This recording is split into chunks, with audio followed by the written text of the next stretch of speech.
All right. Hello, everyone. Welcome back to another episode of Sober Yoga Girl. I am super excited to have Tosh with me here today. And Tosh is a sober flight attendant. I actually came across her on TikTok originally, has some really great TikTok videos, but also Instagram sober content. And so I'm super excited to meet you today because I've been following you for a while. So nice to meet you. Thank you. I'm so excited to be here. And so you are in Oklahoma right now. Right now, yes. That's where you grew up? It's where I grew up. And then when I became a flight attendant, I lived in Chicago for almost 4 years. And then I actually recently just moved to Florida in August. Okay. So you've been all just over. kind of hopping, all over the place. And when you do flights, do you primarily do flights around North America or do you go all over the world? Like, how does it work? Yeah, I'd say it's mainly like in the United States. Mm-hmm. And then for fun, like I'll travel internationally, but usually working wise, it's just in the States. So cool. Awesome. Yeah. Maybe you can tell us a bit about yourself, like your hobbies, your interests, kind of whatever you want to share. Yeah, of course. So yeah, I'm a flight attendant. Honestly, that takes up a lot of my time, but I don't mind. Like I love traveling. I have always loved traveling. So obviously I do that a lot. I love meeting new people. Hobby wise, like I love working out. I actually do some yoga, which I need to learn more from you. Yeah. So I definitely want to get more into that. And I love like dancing. Like I grew up dancing, and I think that's like another reason why I love TikTok, because like you can just learn all those TikTok dances for fun, and so I can use it to like find sober community, other people like me. So that's really cool. And then I love music, like going to music festivals. I actually just went to my first sober music festival like a couple weeks. Yeah, and it was so fun. So I'm excited to like start doing more of that too. So yeah, I know the world is opening up. Yes, I'm so excited. So new normal. Yes. So tell me a bit about your drinking. When did you start drinking? Yeah, so I was actually considered like a late bloomer. Like I didn't start drinking until I was like 21. And honestly, when I was 21, I didn't even really like it that much. Like I didn't like the taste, like, I was just kind of like whatever about it. And then when I got to like 22 is kind of when I like I was in college. So I did the whole like, college party scene. And then I like to say it, I guess the best way to say it would be I basically just have brought college from when I'm 22, and just instead of stopping at college, I feel like I've just went and like drank until I've been a little over a year sober now. So until I was like 28. Oh, wow. So, okay. Yeah. And how old are you now? 29? 29. Oh, yeah. We're the same age. Are you 1992? Oh my gosh. Yes. Oh, amazing. What month are you born? February 6th. Okay, cool. I'm April. So you're a little bit older than me. Yeah. I know. I'm a month older. A month closer. And so you stopped drinking when you were 28? Yes. Cool. Mm-hmm. And so right around me too. I stopped drinking when I was 27. So. Oh my gosh. Yeah. Yeah. Cool. Awesome. And so you were drinking all through your 20s. What made it escalate over time? Yeah. So for me, I was always like, I'm a very happy person. Like, so majority of the time over the years, like I was always, obviously just a really happy drunk. Like I love being social, all that stuff. Well, and I love being happy and a positive influence and stuff like that. Well, the negative about that was I would tend to, when I would go through things like hard times in life, like a breakup or family stuff or whatever I was going through, I would just kind of mask it with drinking. Mm-hmm. And like, so over the course of time, even in college, like I would like drink to cover up things. I mean, I was like drunk all the time. I literally went to class like drunk. So I really gave myself no time to process emotions, feelings, because I just didn't like not feeling good and like negative. So what would happen is over the years, I would have little angry outbursts, or I would just be rude to one of my best friends, or one time in college, I remember I like made a car full of my sorority sisters cry. Wow. But then it was college, so it was just kind of like, oh, whatever. Like, it was the weirdest thing. Like, it was just like, okay, yeah, you were drunk. And so that just kind of carried out throughout the years. Like, it wasn't every time I drank, I would like flip that switch and just get like mad, or like have my angry outbursts, or have emotional dumping on people. But when it did happen, it just got worse. And then when COVID happened, I feel like COVID, just like with everybody else, with everybody else, and too much caffeine already. With everybody else, like, you know, mental health just, it really hit hard. And so my angry outbursts just kind of got worse. And I, you know, like in the course of 1 month, I got angry drunk at like 2 of my ex-best friends and like my ex-boyfriend. And that's like what separated us in like 1 month. So, and like the last day I drank was July 4th. And I mean, that was probably like the worst, most embarrassing day. Like, I just got in a big drunk fight, like with my ex-boyfriend in front of a group of people at this July 4th party. And then I ended up driving away and like crashed his truck. Wow. And then that wasn't even the end of it. Like, I went back to his place and like his friends were there. And then, you know, I like was acting so crazy that I ended up getting kicked out of the house because I was just being so crazy. And so after that day, like, I was kind of like, okay, like, obvious. And then 3 weeks before that, you know, I don't even remember what I said to like my ex-best friends, but it was enough for them to like finally just be like, we're done. Wow. So in the course of 1 month, like losing those people and, you know, from my drinking, and embarrassing myself, like I just realized, okay, like, obviously something's got to happen. Something's got to change. Like, it's not okay. It's at the point where, you know, I'm starting to lose friends. And now looking back, am like, oh, wow, like maybe that's why some of those people I'm not as close to anymore was because of my drinking. Because I would just like brush it aside, like my little like tantrums, or when I would get drunk, or I would, you know, my ego would get in the way and be like, oh, they deserve it, or something like that, you know? So even though it wasn't all the time, when it did happen, it was enough. At that point, it was just enough for me to be like, okay, I don't like waking up with shame and regret anymore. And I mean, that's one of the best parts about being sober is because, like, I mean, you know, like, wow, I literally in this past year or so, you know, I haven't woken up like with shame or regret or guilt of like hurting people I care about. And that is probably one of the best parts. Yeah. It's one of the many amazing parts of being sober for sure. So. Oh, I love the way you just phrased that. Like, that just really made me smile. Like, thinking about, you know, waking, like, I'm like, when is the last time I woken up with like guilt or shame or regret over hurting someone?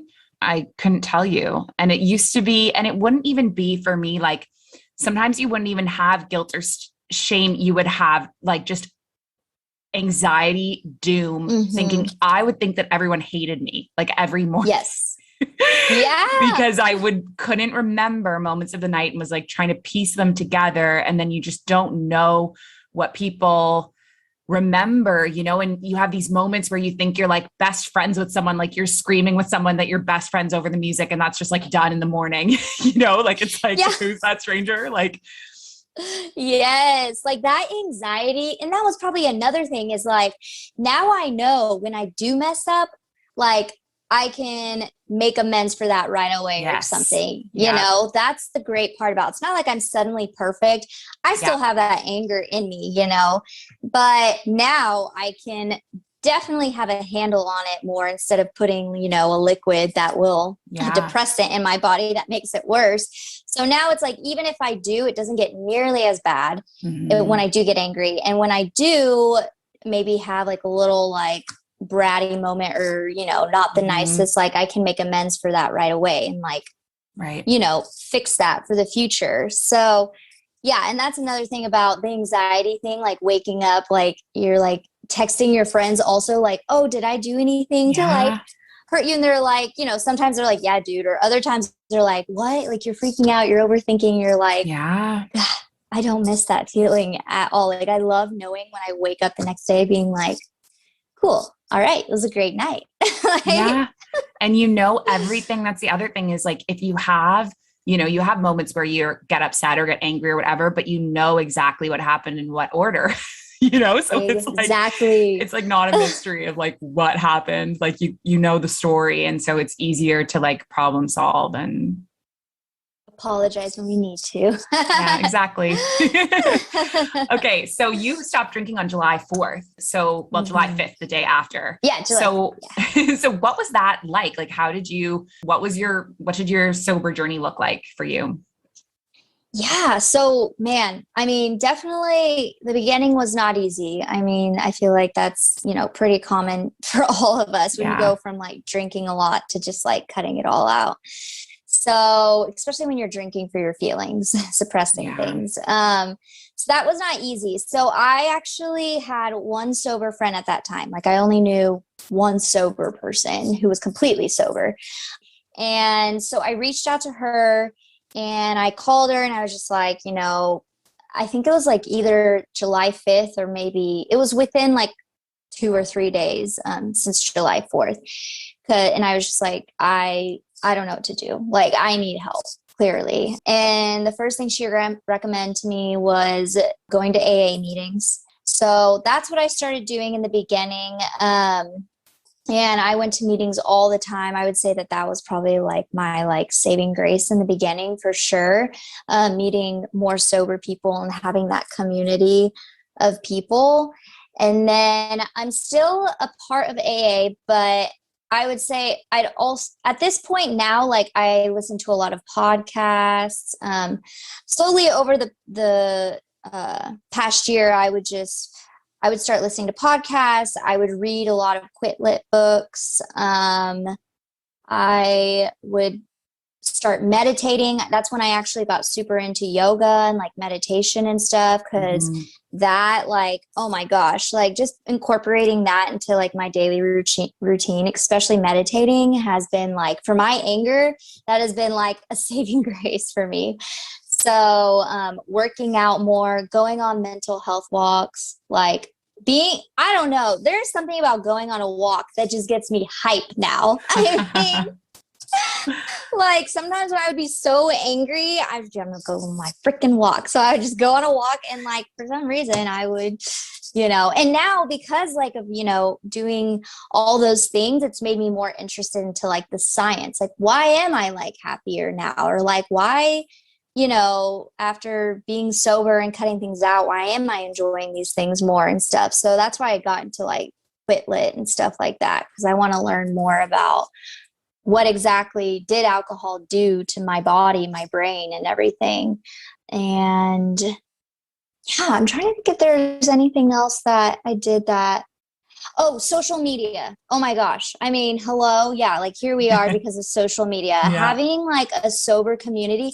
I have more sober friends on social media as of now, more than real life. Like, oh my gosh, it is this another saving grace, like having this sober community, seeing all these young women. Cause I don't know about you, like getting sober, like in your 20s is not easy. It is not normal.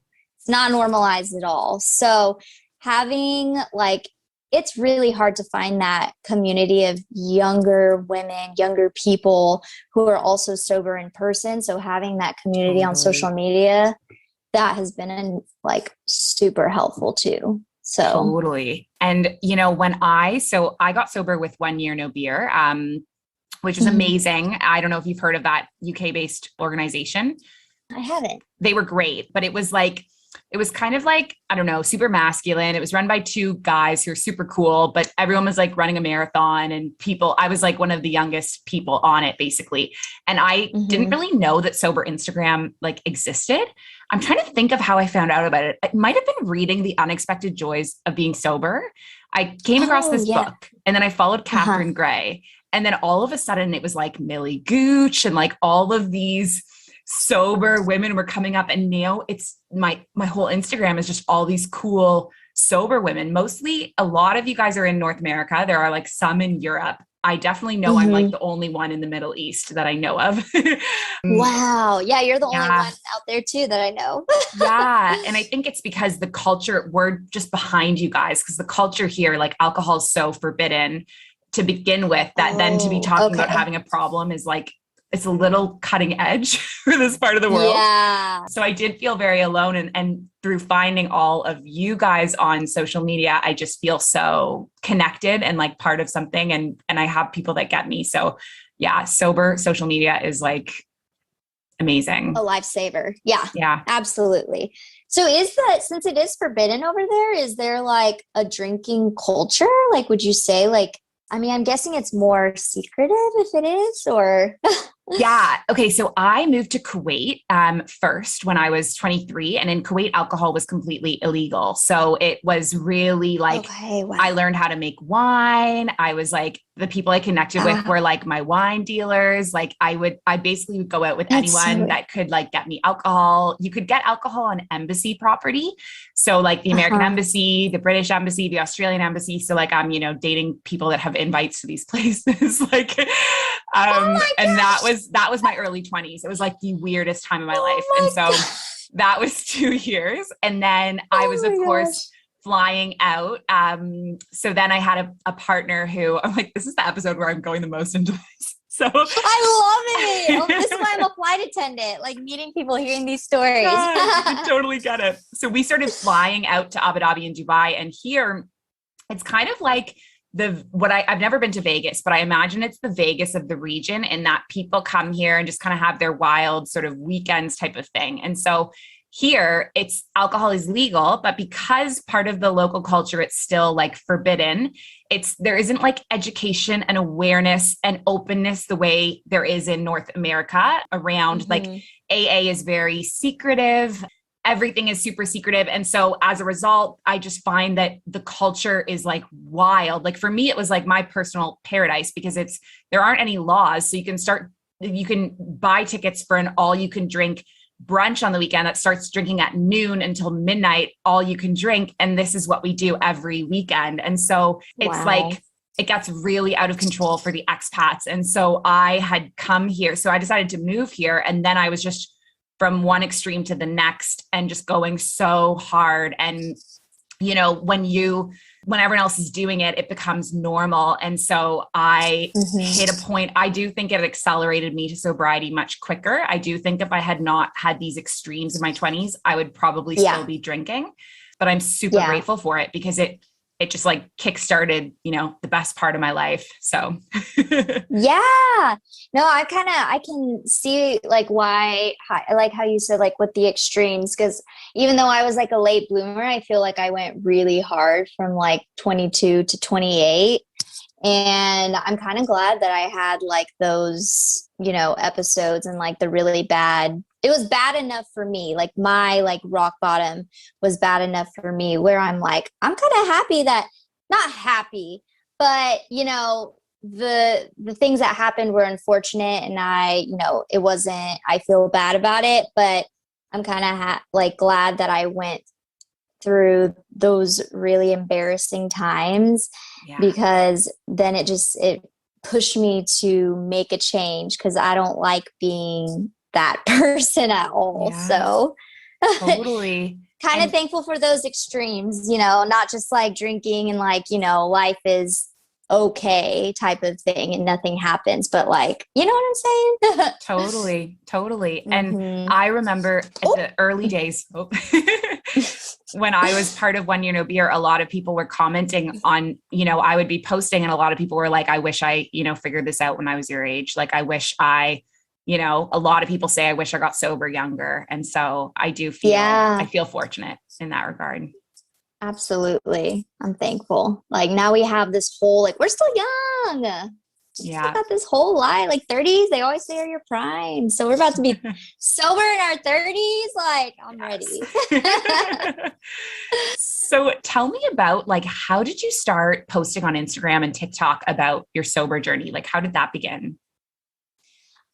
Yeah, so I just one thing about being sober is following like what feels right. And so I remember, the first few months of sobriety were not easy. And I don't know, I just felt the urge I remember I shared about being sober on my 1 month.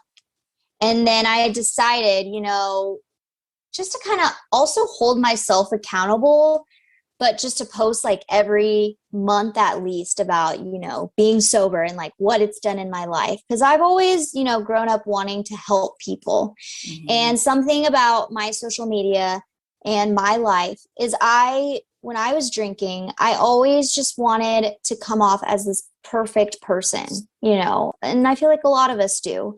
And on our social media, it's our highlight reel. We're like these perfect people. Well, like, and deep down, I was like wanting to like, there are times where like, I like wanted to die. And like, I feel like that's actually, really common to like be unhappy and like you're posting about your perfect little life, or like I'm a flight attendant and I have like these groups of friends and we're like doing all this stuff and like life is great. And like, during that time I was the most insecure person ever. I was so unhappy.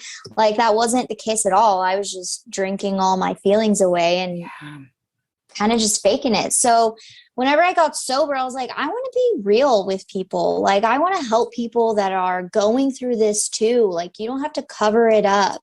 And so that's one of the main reasons why I started posting on social media was, if I show, my vulnerability, my weaknesses, have you heard of Brené Brown? Yeah. Love her. Yes.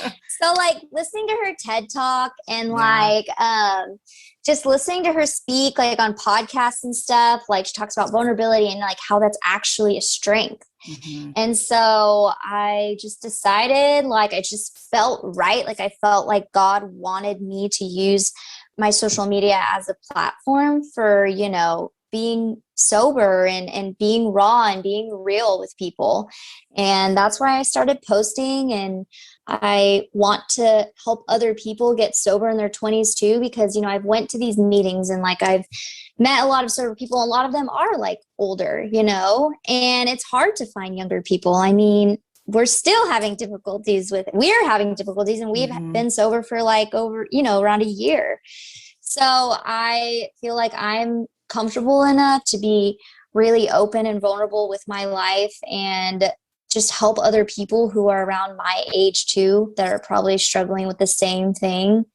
And I just feel, it just feels right. I feel led to be that person, and I'll keep doing it. So Well, it's so brave of you to start sharing that, and so early and so openly, like at the 1 month mark. That's huge. I know, I look back and I don't even know. Like, I'm like, what?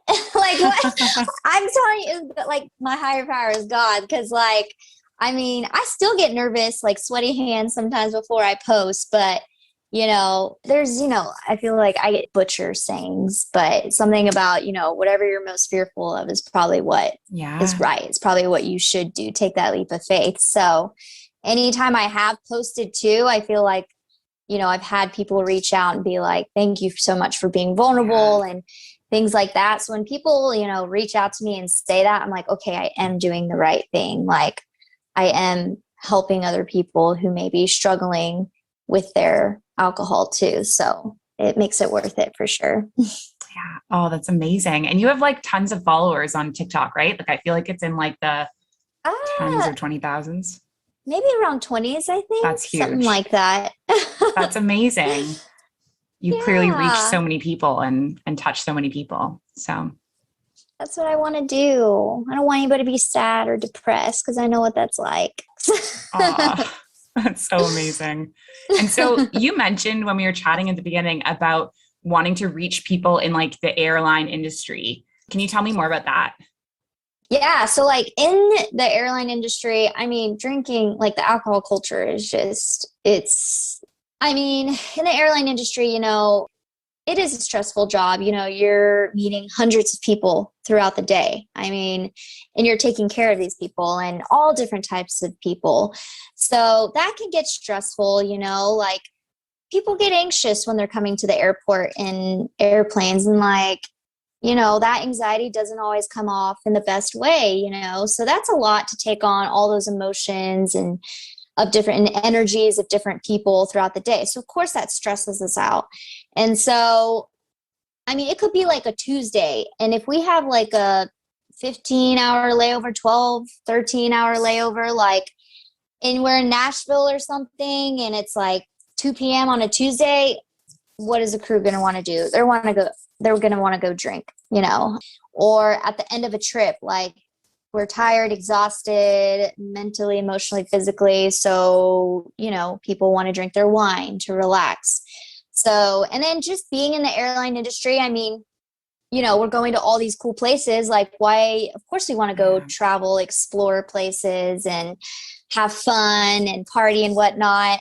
So, I'd say that's why, like, for those reasons with stress and then just like all the traveling and stuff, like it just, you know, drinking culture is pretty big with the airline industry. And I feel like, honestly, when I became a flight attendant, my drinking and drug use like definitely just increased a lot. And so, you know, I would drink wine on the weekdays to relax. And then on weekends, you know, I'd go party and stuff like that. And yeah, it's a lot of pressure with it when it comes to drinking, and it's hard to stay sober. So I definitely want to help other people. I've actually talked to a senior flight attendant who is helps out with, she's also sober and helps other people who want to get sober. So I've talked to her about, you know, helping any other flight attendants that want to get sober. And I've talked to, I've actually last week, like, talked to a couple flight attendants who want to get sober too, which is exciting. That's and amazing. Like, yeah, so that also like just makes it worth it. Like when I'm at work, like I will still go out and still hang out with crew members. And, you know, when people are ordering drinks, I'm like, oh yeah, no, I'm good. And, you know, I'm super open at work about my sobriety too. And I've had flight attendants, you know, open up to me about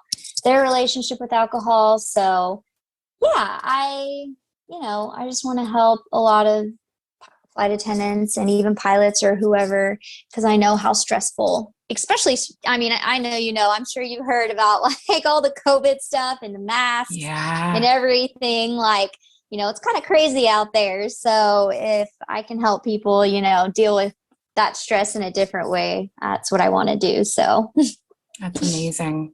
And, you know, as you're talking, it's interesting because I've just never thought about flight attendants in the same way. But, you know, like I've been an expat, I've been in the Middle East for 7 years. I'm originally from Toronto. And so I've lived the same way of like, you know, being away from my family, you know, that stress of being like traveling, the being separated from people. And I never thought that you guys would have a similar kind of experience, but, you know, it was same with me, you know, like, as you said, drinking during the week to relax and then drinking on the weekends to party. And I see it and I saw it in my colleagues too. So. Yeah. And that definitely adds up over time. So totally. Yeah. Well, I think it's so amazing what you're doing. Thank you. And same to you. Same to you. So I have one more question for you. If anyone came to you, if anyone wanted advice who was curious about starting a sober journey or going alcohol free, what advice would you give them? I'd say, like, kind of what I've told other people is just to take it one day at a time. I think that is one of the most important, because when I remember when I got sober, all I could think about was what if this and what if that, or like, you know, I'm going to this weekend, or I'm doing this, like, how am I gonna, you know, not drink? So I'd say the first thing is just taking it one day at a time, and just think about, you know, if you're getting triggered in that moment to take a drink, think ahead, think forward. Is that drink really going to help? Are you going to wake up tomorrow feeling better or actually worse? Yeah, it's going to be a temporary, fake, like good feeling, but it's only going to last, what, maybe an hour, a couple. And then after that, you're going to get drunk and then wake up, and are you really going to feel better? No, that issue's probably still going to be there and you're going to feel worse. So I would say just taking it one day at a time. Just worry about not taking that first sip, that first drink. And if you are really triggered and you just feel like you can't even stop yourself from taking that one drink, reach out to somebody that's sober. Like anybody that's ever told me that they want to get sober, I'm like, I don't care if it's like 3 a.m. in the morning. I'm a flight attendant. Sleep is not real. You can call me, text me, whenever, like just reach out to somebody who is sober too, because they are the only people in that moment who will really like be able to understand and help you. So yeah, those would be like my 2 words of advice for somebody who's starting to get sober. And then just following people on social media, like I like to send my friends like podcasts, Quitlets, just gaining knowledge about what alcohol is like doing to you and your brain, your body too. I feel like once you learn that, like even if you do drink again, you can't like get that out of your head, you know? Yeah. So yeah, that's what I would say. Oh, awesome. Well, that's great advice. And thank you so much, Tasha. It was honestly so nice to finally meet you and chat to you and get to know the person behind the TikToks. Yes. Hopefully one day we can meet. Maybe I would love that. That would be amazing. You have a place to stay I have the perfect anytime. job to do that. Yes. Yes. All right. Well, have a great day, and we'll speak soon. I'll see you soon. All righty. Thank you for having me. I had a great time. Bye. Bye.